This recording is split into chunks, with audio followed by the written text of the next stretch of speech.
सेलू शहरातील एका डॉक्टर पुत्राला आपण मनी लॉन्ड्रिंगच्या वेगवेगळ्या राज्यातील प्रणालीशी जोडले आहात. आपल्या विरुद्ध निघालेले वॉरंट तूर्त स्थगित ठेवण्यात आले आहे.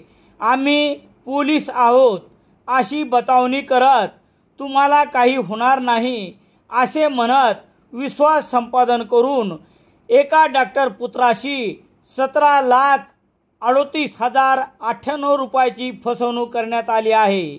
हा प्रकार 20 ते 23 ऑगस्ट दरम्यान घडला.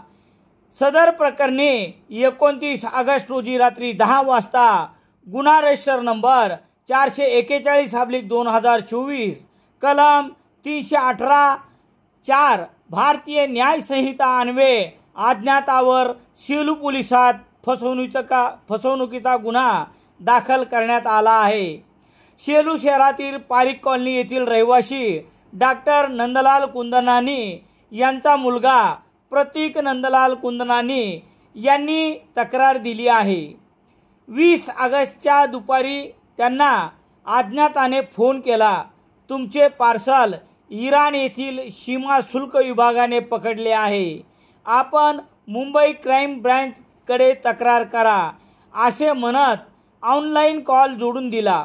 त्यानंतर समोरील व्यक्ती हिंदी भाषेमध्ये मी क्राईम ब्रँचमधून बोलत आहे. आपण मनी लॉन्ड्रिंगच्या प्रकरणाशी जोडलेले आहात. तुमच्या विरुद्ध निघालेले वॉरंट तूर्त स्थगित ठेवले आहे असे सांगितले. फिर्यादीचे आधार कार्ड घेत नेट बँकिंग लॉगिंग करायला लावून त्याच्या नावे असलेली मुदत ठेव तोडण्यात लावली. सर्व रक्कम फिर्यादीच्या खात्यात जमा झाल्यानंतर बँकेतील कर्मचारी माहिती लीक करतील. आम्ही पोलीस आहोत, तुम्ही काहीही होणार नाही असे भासून विश्वास संपादन केला. त्यानंतर आरोपीने UPI IMPS धनादेशाद्वारे 17,38,098 रुपये घेत फसवणूक केली.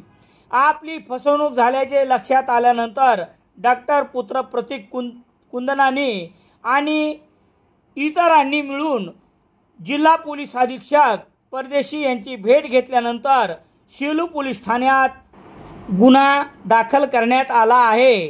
पोलीस निरीक्षक दीपक बोरसे यांच्या मार्गदर्शनाखाली पोलीस उपनिरीक्षक भारत सावंत पुढील तपास करत आहेत.